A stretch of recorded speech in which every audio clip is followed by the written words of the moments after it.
Captain Arif sir সবাই আমাদের জন্য দোয়া করেন।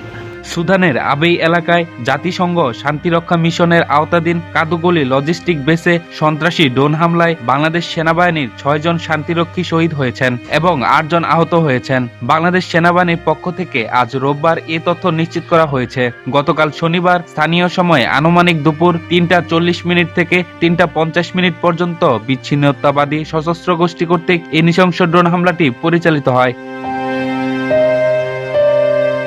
বাংলাদেশ সেনাবাহিনীর পক্ষ থেকে জানানো হয়েছে, এই হামলায় কর্তব্যরত 6 জন বাংলাদেশি শান্তিরক্ষী শহীদ হন। শহীদদের আত্মত্যাগ বিশ্বশান্তি প্রতিষ্ঠায় বাংলাদেশের অঙ্গীকারের এক উজ্জ্বল ও গৌরবময় নির্দেশনা হয়ে থাকবে। ড্রোন হামলায় শহীদ হয়েছেন 6 জন বাংলাদেশি শান্তিরক্ষী। তারা হলেন নাটোরের কর্পোরাল মোহাম্মদ মাসুদ রানা, কুড়িগ্রামের সৈনিক মোহাম্মদ মমিনুল ইসলাম, রাজবাড়ির সৈনিক শামীম রাজা, কুড়িগ্রামের সৈনিক শান্ত মণ্ডল, কিশোরগঞ্জের মেস ওয়েটার মোহাম্মদ জাহাঙ্গীর আলম এবং গাইবান্ধার লন্ড্রি কর্মচারী মোহাম্মদ সবুজ মিয়া।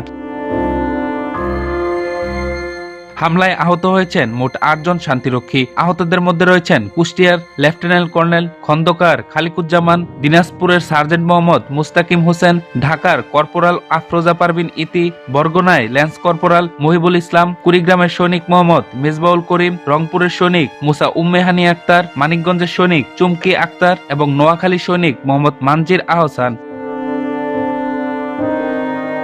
আহত শান্তিরক্ষীদের প্রয়োজনীয় চিকিৎসা দেওয়া হচ্ছে। তাদের মধ্যে সৈনিক মোহাম্মদ মেজবাউল করিমের অবস্থা গুরুতর হওয়ায় দ্রুত তার সফল অস্ত্রোপচার সম্পন্ন হয়েছে এবং তিনি বর্তমানে নিবিড় পর্যবেক্ষণে রয়েছেন। অপর 7 জন আহত শান্তিরক্ষীকে উন্নত চিকিৎসার জন্য হেলিকপ্টার যোগে অন্য স্থানে স্থানান্তর করা হয়েছে। সেনা কর্তৃপক্ষ জানিয়েছে, স্থানান্তরিত সকলেই বর্তমান শঙ্কামুক্ত রয়েছেন।